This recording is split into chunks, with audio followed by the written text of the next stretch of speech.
Sayang po, kaka-damage na yan.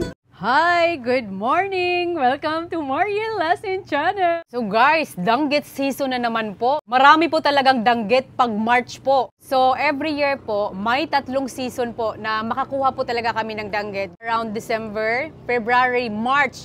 Yung March po talaga, ang marami po talaga na nakukuha po ng mga danggit. And of course, may mga rules din po dito sa dagat. Not many people know about it unless taga-dagat kayo or mangingisda. Pag danggit season, marami po talagang isda, marami po talagang danggit na pumapasok po sa aming bungsod. Marami pong buntis na danggit. So just to make sure po, para maalagaan po natin ang ating kalikasan at hindi po ma-over-harvest yung mga isda, lalong-lalo na po yung mga buntis, minimake sure po ng mga taga-sikat, kailangan po namin buksan ang aming fishing net for 3 days. So bawat po may bungsod dito sa Siargao Island, just to make sure po na ma-wash out po talaga nila yung mga baby na isda. So salute po sa lahat ng taga-sikat para more fish po in the future. Nandito po tayo sa labas. Super windy as usual. So ito po yung bungsod natin. So last night po, hindi po namin dinustorbo yan para marami po talagang isda this morning. Sylvester, Mommy gonna harvest fish. Would you like to come? Go, Mommy, go. Super windy. Nag-aantay po ako na mag-low tide para hindi po masyado mahirap manguha ng isda. So hindi ko pa po siya na-check yung bungsod since last night. Pero alam ko maraming isda na pumasok kasi nagja-jump po sila last night. So let's see po this morning kung marami pong isda. Oh, grabe. Super fresh po talaga dito sa bungsod. Hindi mo na kailangan ng electric power aircon. Super windy po dito. Sylvester, do you think there is a lot of fish over there in the bungsod? Yes. Do you think? Yes. Yes! Darling Loco, there's a lot of bangka. There's a lot of boat. Hi! Hi! Merong bangka. Alam nyo guys, ang saya-saya po talaga namin. Tuwing makakita po kami ng bangka dito. Yan lang naman kasi nakikita namin dito, mga bangka din. We dance TikTok with them, darling. Sometimes nagsasasayaw si Sylvester para sa kanya. Pasok po tayo, honeybee. Okay. I'm gonna harvest fish, but lots of danggit. Do you think lots of danggit today? Yeah, I think lots of fish. Lots of fish, kasi season. Tsaka hindi pa kami nagluto, oh. Nag-aantay kami ng maka-harvest ng isda. We're waiting to get some fish. My God, guys. Super kanat po dito. Palutide na po talaga. Look! Meron pong duyan dito si Sylvester. Swing, swing? Is this your duyan? Swing, swing? Actually, ano to siya guys? Sako. Recycle. This is a recycle, This is a recycle swing, swing Sylvester. Kasi originally, sack po ito. This is from the sack, honey. Really? Yeah. So, while si Mommy nag-aantay mag-low tide, it's a playtime muna, is it? Playtime? Yes. Do you like it, your swing swing? It's original. Hi. Hi! Ayan guys, low tide na po. Mag-start na po tayo paglangoy. So, meron po ako nito. Lagay po natin sa ulo natin.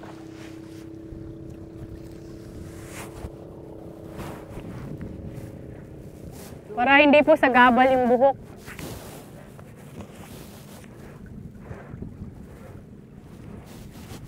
Okay po ba? Alright, tara, start fishing na po tayo. Ready na po si Mariel Lesson mag-fishing. Sana po maraming isda.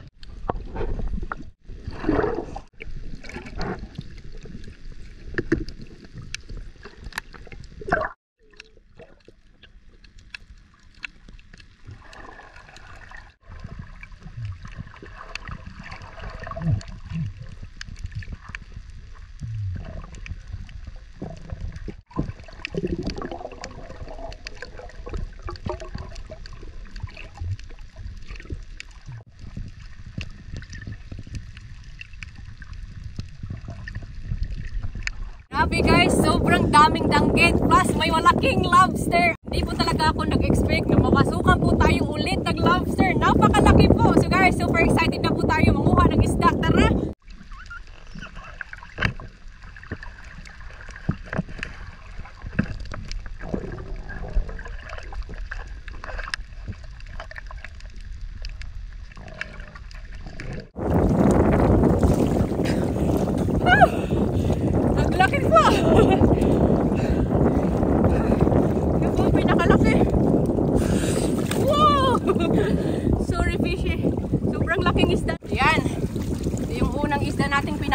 napakalaki po. Parang 1 kilo ata nito, more than 1 kilo. Masarap to na isda. Laki. Nangangagat po yan, oh. Tingnan nyo yung ngipin, oh. Napaka-sharp yan ang ngipin.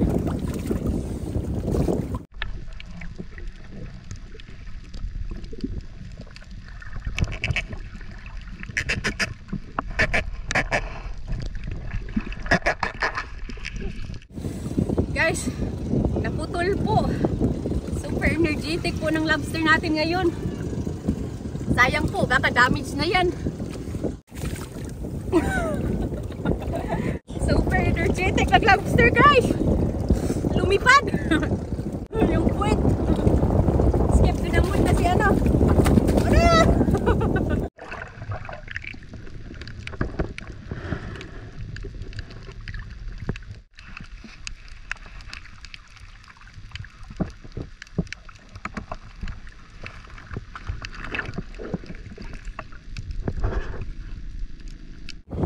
Ayan. Pumasok rin siya. Napakalaki po. Oh. Kaso, nawala na po yung ano niya. Yung isang tower. Ang laki po. Ang ganda. Ayan. Tingnan nyo guys, oh. Merong maliit na stonefish. Napakaliit. Baby pa. Nag-floating lang po siya. Tatapon natin to kasi very poisonous to.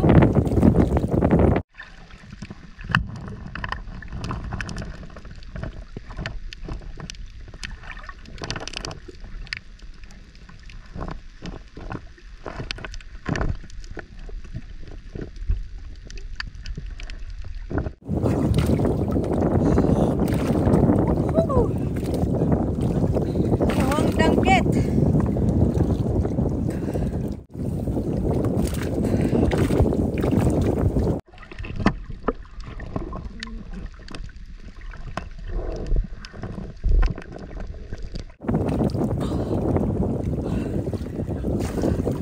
More dangkit.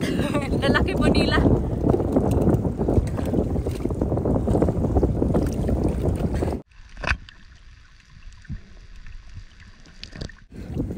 Nasira yung spray gun natin guys.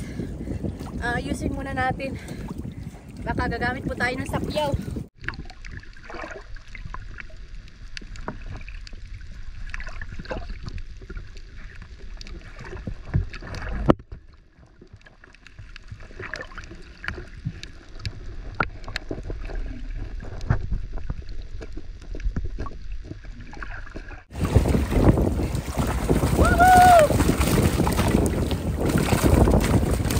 Sapyaw na po tayo kasi sira na, nag-give up na po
There's so many fish. Yeah, that's Mister. Got crabs for you.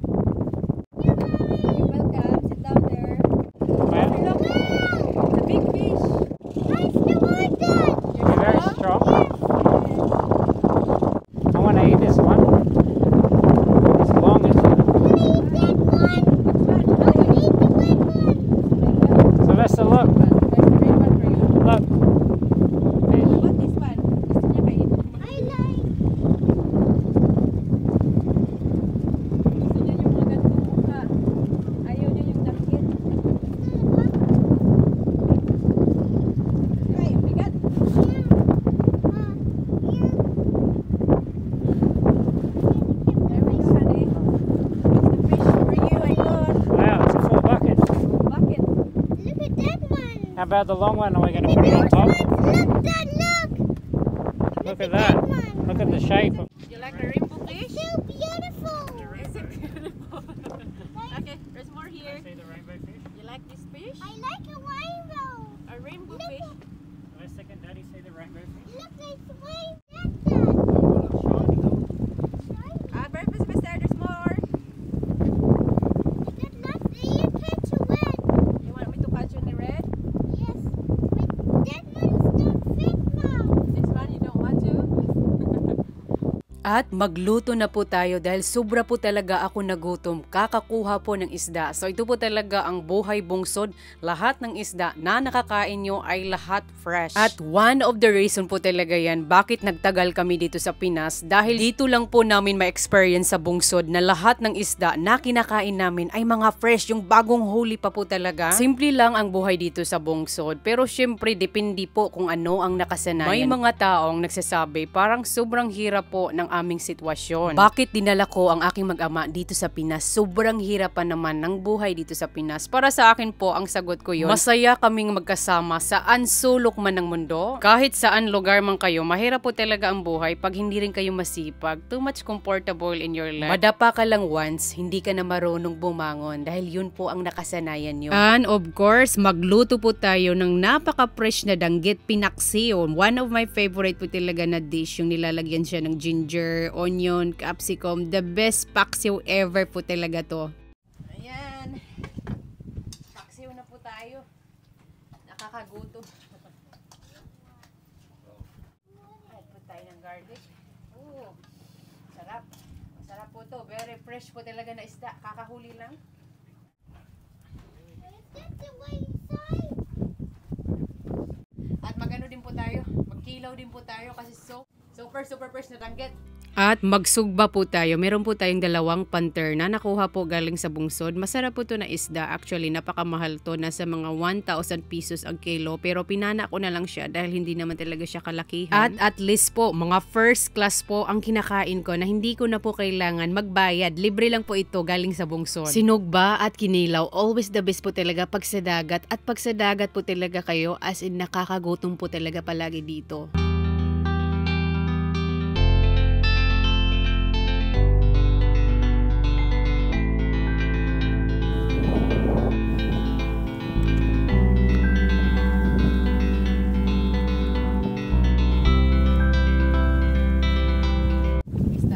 Napakataba. Tingnan nyo yung patch niya. Super white.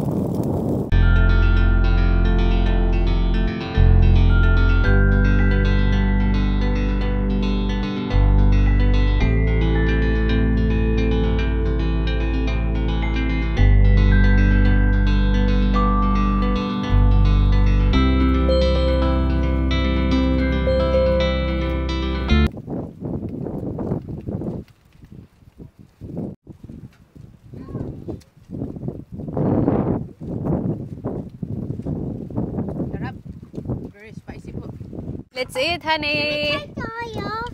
Huh? Can you take the eye off? There we go, Sylvester. You want the panther fish? Spicy. Sarap.